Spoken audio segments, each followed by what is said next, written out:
My talk is kind of in contrast to the two talks went before, so it's a nice setting for me to talk.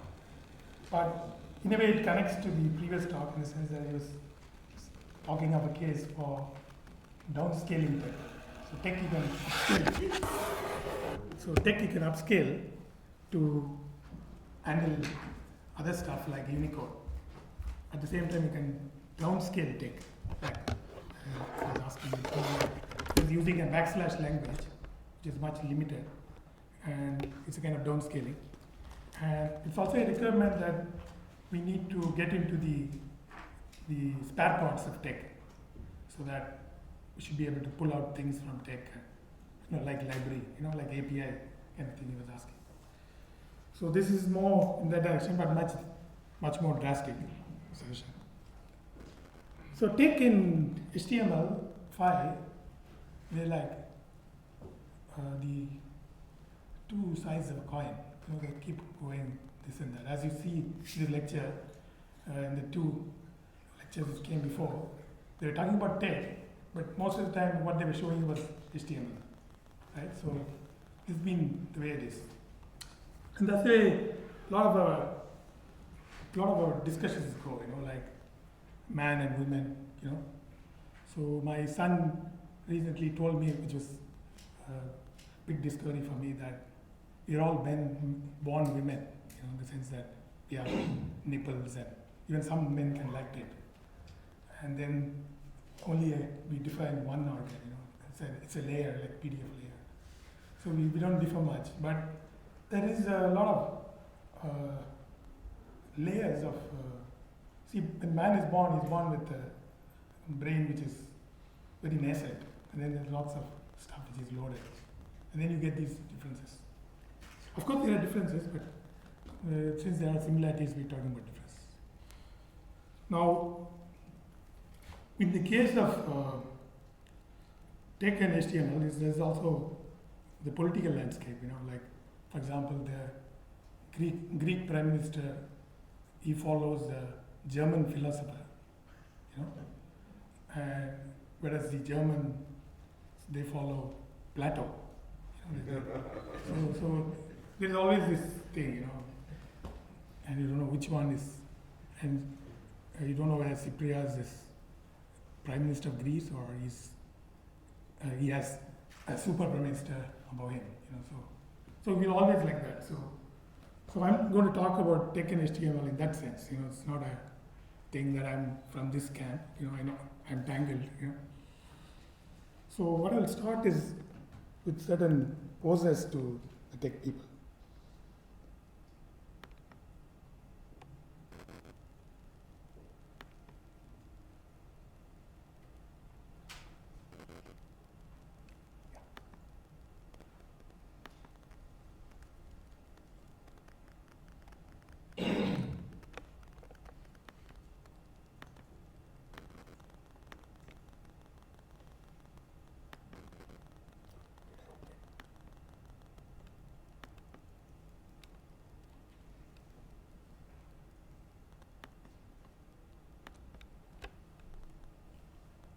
So there's this paragraph. Hope you can see.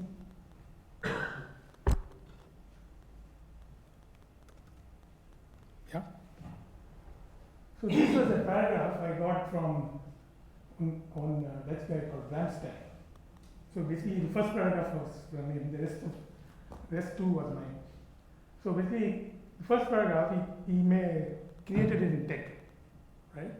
And then he put the same paragraph in browser. And he said browser gets one more line. So basically, instead of drawing up there, the browser kind of goes one more line there. So how you do it is, why it does that is because there is something called, anyway, forget it. So basically, it's not relevant. So what he said was that tech is superior to browser, right? Because tech gets one line less, or whatever. So then I found that it's not true, because there are certain CSS parameters in the browser which you tinker around, then browser can do exactly the same thing tech can do. So I did that. And then these are 3 paragraphs I just arbitrarily took. And then I ran it on tech.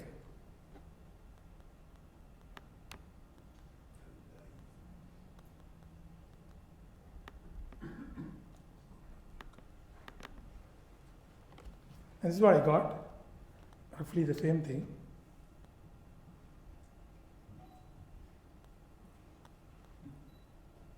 But what happened was, there was this thing up there, right? So if you compare 1 to 1, it's almost the same, except for this Cromwell. This is like Cromwell somehow. No? But you can see that if you do it, you could put it in different ways. Maybe if you get certain parameters right in tech, maybe tech can do better. But they are in competing space. They're not like tech is way ahead and browser is lagging so far behind.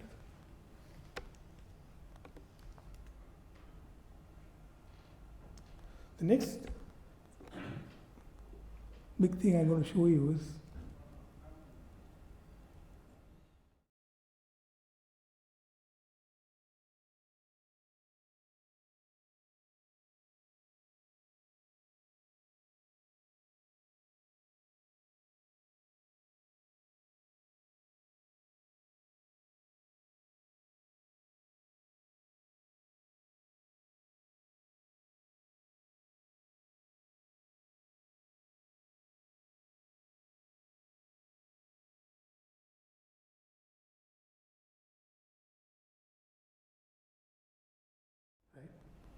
they're now looking at it seriously to do all their production through this thing.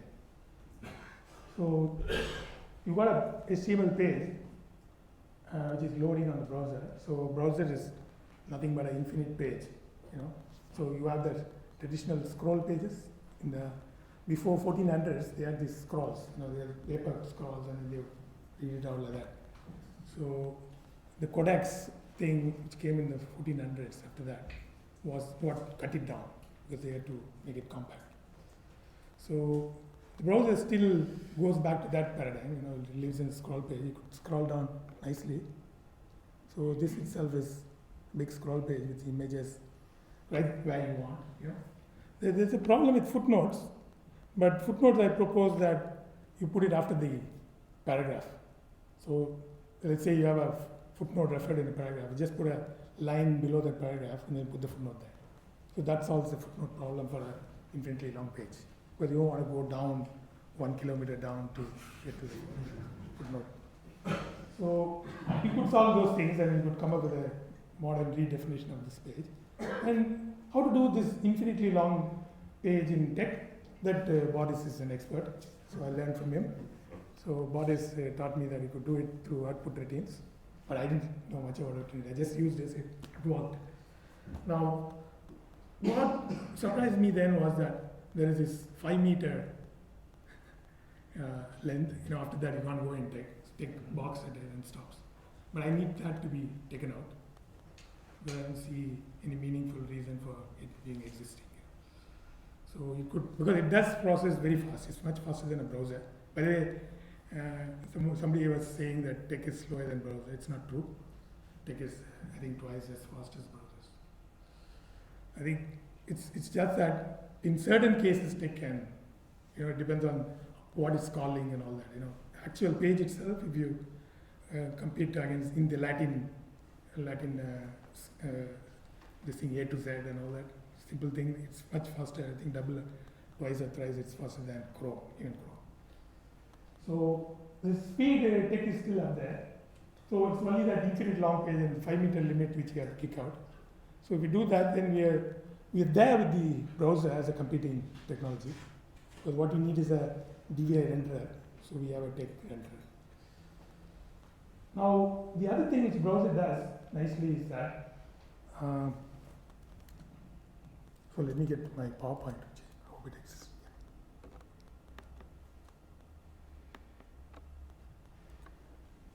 So there was this guy called IBM Tech Explorer. I hope some people know. How many people remember this? IBM Tech Explorer. Yeah, the two guys, yeah. Carlyle, of course. But I'm so happy to see David Carlyle. I've never seen him. He's been, yeah.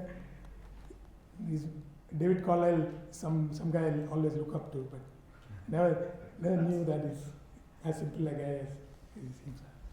Now, IBM Text Explorer is something IBM came up with. Like lots of technologies IBM come up with, they just disappear. You don't know what happened to it. So, IBM Text Explorer did implement it in Java or something. We don't know where the source code lies. I have no idea where it is. But there is this NTS Tech in Java, right? Again, I don't know what status it is, Only Frank can tell me what's. And then Tech in JavaScript. So that's the other thing, Madjax and Tech. There is this new thing called TechLive.js. I wish I could show it here, but I tell all of you to have a hard look at it. Basically, what it does is runs Tech as completely in JavaScript. So there are JavaScript compilers that run TechLive. So it's everything on the client side. So there are nothing going to the server except fetching the JavaScript files. So that does the complete TechLive implementation. So there are these things. So they can get you the stuff you need to create a browser through Tech. So there is this space for Tech and HTML to coexist in a way. Maybe in a dialogish way, maybe they'll never get together. But there is this dialogue of each one. Now I'm going to show you something drastic. It's also sad in a way.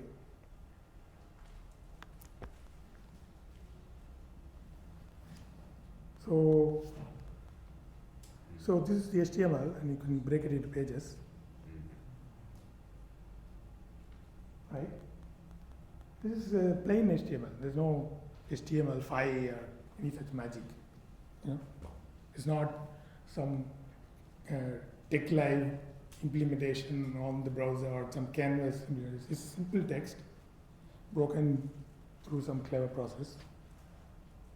So I just want to warn you that something like patent may be involved here, because this is drastic and we need to protect this. But for Tech, it won't be a problem. We'll make this thing for Tech to make it possible to implement it in Tech. Because we all grew up in Tech, so we don't want to make that patent affect Tech. So we would let Tech bypass this and use it for Tech, creating a similar Tech program. So what it does is it paginates with all the floats going right up where you need them. So it's a re-implementation of Kunut class algorithm in a way which is probably not optimal, suboptimal, but we ran around we are like a very high production house, right? We have thousands of journals running. So we ran it. My surprise was that the fallout was so little. And these are files they said they could accept for production. So fallout was so small that, see, I want to know first how many times it's stalling, kind of JavaScript is stalling. I found there were a few cases out of 10,000 files, there were one or two. And those stalling cases, you could still rerun it and it would work. It's just a case of some fluky thing, somebody probably scrolled it down or something, you rerun it, you get it right. So it's never had a case where I couldn't run on it or something. So there was no such case, but there are a few cases where tables were too long in the right direction. So you have to turn it around. I think that's still to be done. So that's remaining. But otherwise it works, And the nice thing about this is that you also know what you got. So you ran something and you got some output. And you got it's still in the DOM. So you can inspect it and see whether it's right. So you even run validation on it and still fix it. See, for example, you can go and fix the hyphen here. And if you fix the hyphen, it's not going to rerun the whole thing again. Because of this browser has got the Ajaxian capabilities, so which I'm going to talk about next.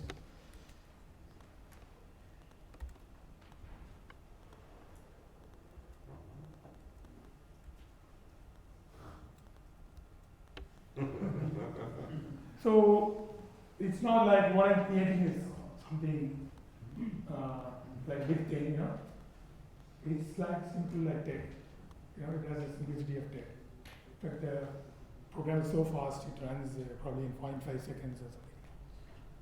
So, but it's not a thing. It needs a infrastructure of a car. You know, see, TechLive.js is more like running the cycle inside a car. You know, but I don't need the car. I just re-implementing one which has more balance. You know. So what I need also see, let's say we want to do a similar implementation tech, right? What we need is to break it down to 3 levels. There is line breaking or paragraph separate. See, one of the things is that in the Ajaxian stuff, so which internet, by the way, Microsoft is something everybody like to hate, which may be true, that they deserve to be hated. But there's some things, see, even very rich guys, they donate to saving the tiger or something, or saving a penguin in Antarctica. They don't ask back their money, you know. They don't ask for the loans they give to that. Because, so like that, in the case of Internet Explorer, they are the first guys. Like Netscape was free, not free, and Internet Explorer was something which made it free, you know, for their own reasons. But so the browser is now a free thing, you know. It's a free to use. You can download. Like for example, browser is now even thinking of becoming a OS on its own. So I got a mobile phone which runs. I heard the room. So I got a mobile phone that runs on Firefox OS. So it's basically the Firefox. This thing has become a OS. So the browser is now more like Emacs. You know, Emacs.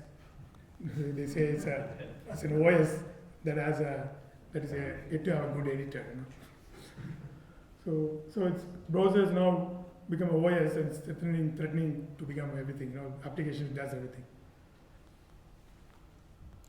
So what I need is take pagination that if I make a change, it should be able to take back this paragraph and put it back where there is instead of re-running the whole thing. You know, so I need an Ajaxian implementation. I think such things have been done before, you know, in the 2-column thing. I think they've done such things. So it may be something they don't want to get into the roots of tech to do it. You know, even Frank and Will can definitely pull it off. So it's in the HNJ. I already showed you the Firefox versus tech thing. You know, Firefox is something that's got micro-pixel capabilities. So unlike Chrome kind of doesn't do a micropixel implementation, so it can't. So if you get to smaller points, it kind of cuts it off. So it's not good to print in Chrome. You know, if you, let's say you put 12 point in Chrome and then print it, you'll get 11 or 13 or something. You know, you don't get that. They don't respect that print thing. Whereas in Firefox, they have the Microsoft. So Firefox gets typography right, even for math. You know, MathML and all that is good. Now even the math breaking, they're now trying to follow CSS and breaking it.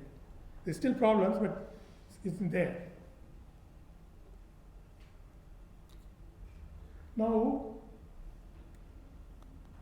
so I talked to you about what we need to do in tech to get to align it with what I'm doing. See, basically a free re-implementation of what I'm doing. You know, because mine is a commercial thing, and so we have to work with commercial publishers. So we have to be in that space. You know, we can't be talking Gandhian philosophy there. So, but in tech, I could make a caveat for tech to do all this. There is a Boris tech page output routine is that big thing, scroll infinite page. So if we can remove the 5-meter limit and then go infinite, then with that, in that browser space. And next thing we need to is to get the Ajaxian pages. So make a change in the page, the whole thing doesn't refresh, just do the paragraph.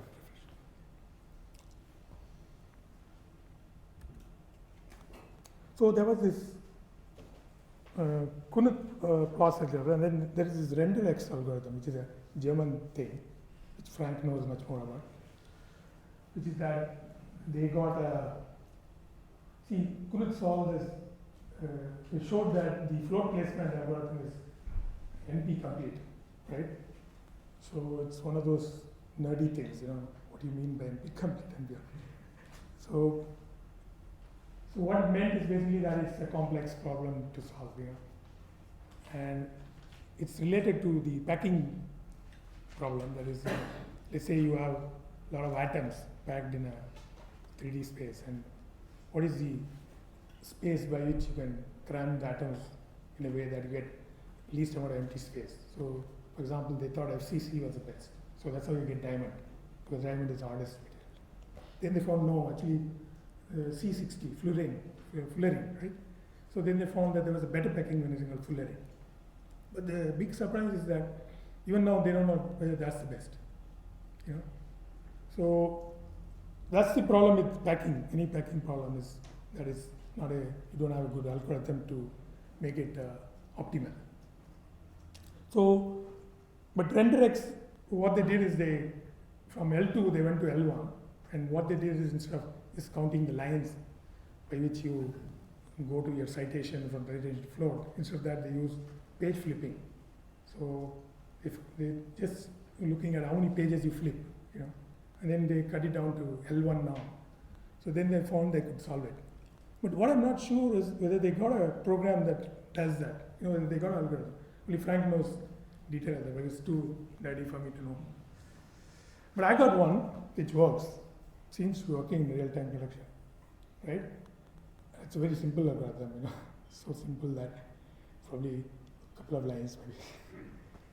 So that one works, and it's working in real-time production, so it needs to be checked out.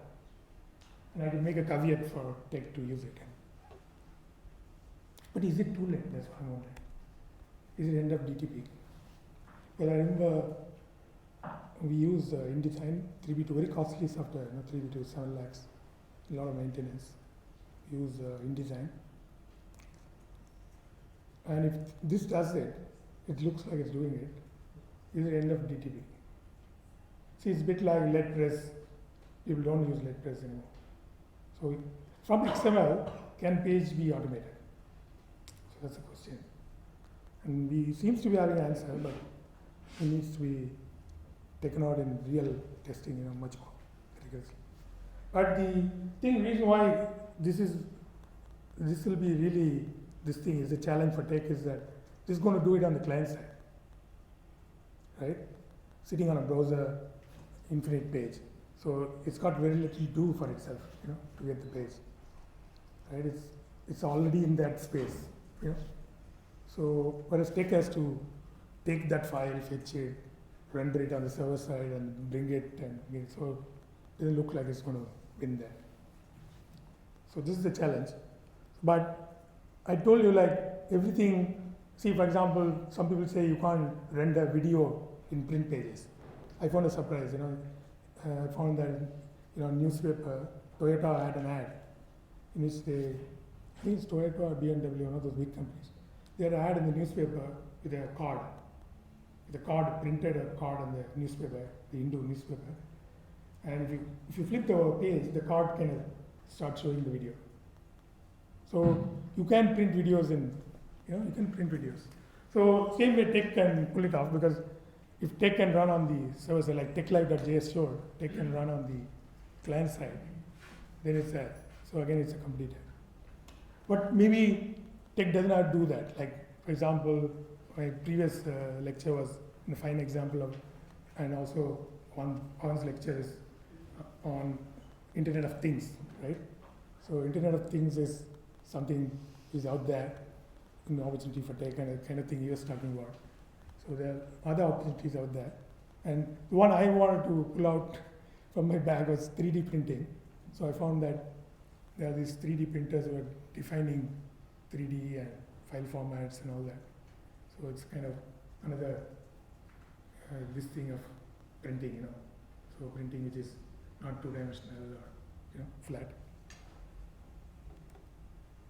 So then there is this also quality pagination, right? So forget about the commercial side of things and where the commercial people are getting there. Let's talk about quality, Like Mac has done it, just by getting quality Mac has been able to even sell things in recession, period of recession. But the question that web kind of opens up is sans serif versus serif. It's a kind of text versus HTML kind of conundrum. The sans serif fonts, what do you do for sans serif fonts? And tech is now going to microtech, that is that getting families of typesetting more into tech. That is, when you have codes and you want to get it to align to the codes. And also, you have those optical kerning and those kind of things. So those are fineries of tech, and where like InDesign is there and we're catching up. But there are also these rivers and ridges, which again, Frank made a sarcastic remark like that if you want to get the rivers and ridges right in paragraph, maybe it'll become an empty complete problem. So you might not be able to do it. So that's all I have to say, And any more details of this product is already out there for the authors to use. So the Elsewhere's open access, the Ilion journals already started using it. So they're thinking of scaling it up into large scale production, which is in a way harmful to us also, in the sense that we have developed a lot of capabilities in InDesign and 3B2 and so we have made a lot of investments. So it's going to be in a way hitting us hard also, much more than tech, because we got huge investments sitting there. So I hope that it doesn't work that well. Although I created it, I'm hoping it doesn't work that well. It's like Albert Einstein. He helped the creation of atom bomb, but he didn't have much control over where it was used. So that's the direction we're heading. But I'm hoping that this is not as good as it sounds.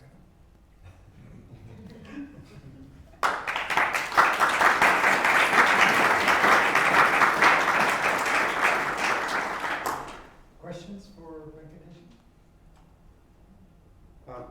There was one comment I wanted to make after your talk, but we didn't have time, and I'm glad that now I have the occasion, because I again is reminded about the same thing I wanted to tell. And this is, and thank you for the good talk, is this.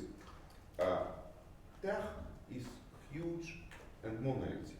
When you try to embed it like you did, or when you try to use its algorithms like you did, we have a problem because you either take everything and put everything in tech, but it's not right now. In this century, we probably want to have some part of the tech. We may want to tech, okay, let tech do the line breaking or pagination or something, and everything else I want to do in something else.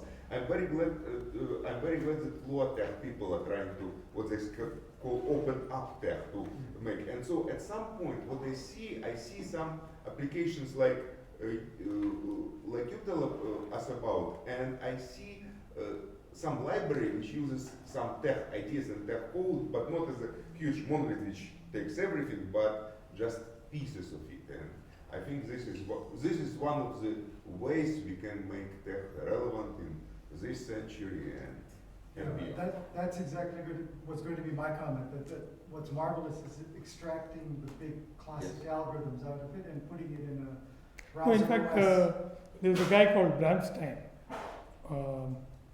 who created a flatland page. If you Google for Bramstein and flatland, so what he did is a canvas implementation of tech algorithm and JavaScript. Yeah. But what's possible now, which I haven't done it, is to cajole the browser in a minimal way and tell it do it like tech. So it's a kind of minimal cajoling of the browser, like instead of redoing it in canvas and those kind of ugly ways, you just cajole the browser and then find out like the browser is not doing it right, cajole it a little bit, and it does it. That's what I showed you that it can do. So it may not be as good as tech because it is still suboptimal. These things are suboptimal, and browser tech does it optimal way. Kaveh? Thank you for that talk. from what I understand, you're saying that we shouldn't worry about what technology, whatever technology does the job, we should use that, and I fully agree. Maybe, so if something else does better than tech tomorrow, we should forget tech. We shouldn't be married to tech as such. And I think you were making pages at some point using HTML, CSS. Is that correct? That pagination? Okay. Again, if that does the job, fantastic, and it has a lot of attraction because you've got HTML going to, you've got a flowing HTML, you've got EPUB, you've got pagination. There's a fundamental thing I worry about here, in that we have to make our content future-proof. Okay? This year is the 350th anniversary of the first journal publication.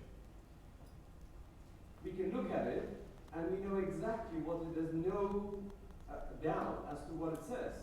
350 years ago, it was printed. That is the version of record. We actually have it, there's no doubt.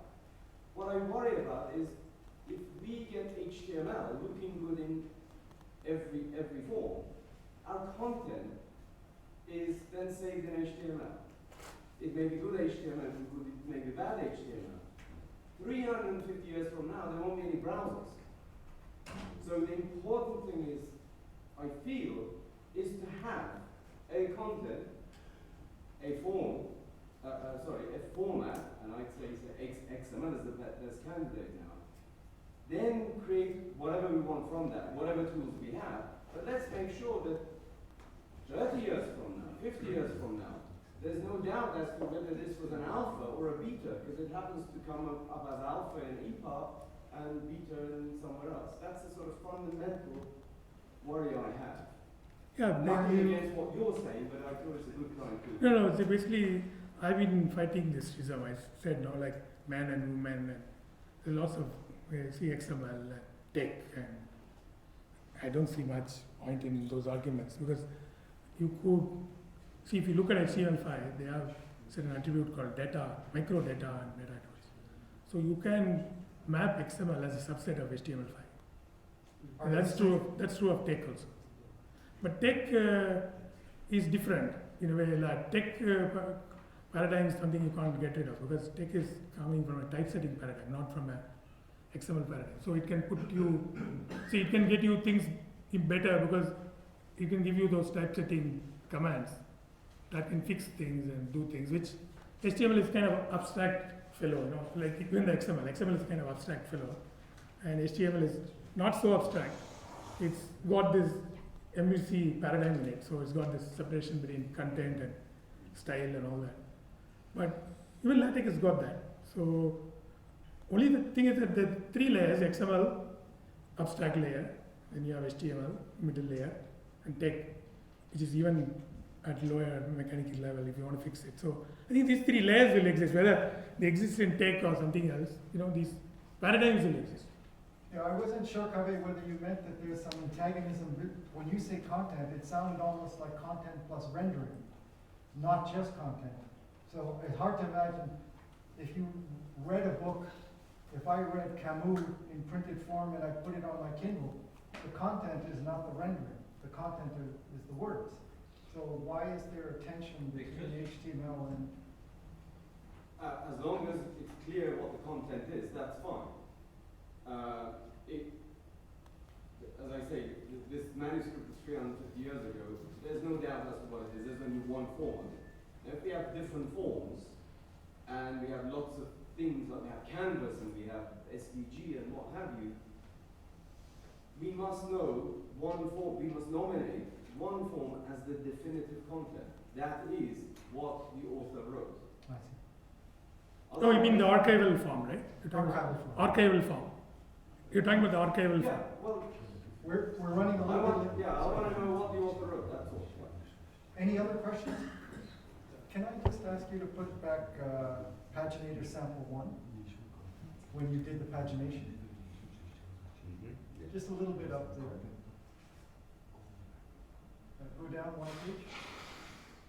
Another page. I was just curious. I didn't realize that Hans was quoted There's a Hagen 1870 on this, right there. Specimens of Procamberus. Hans, your reputation preceded you. Thank you. We're going to stop right there.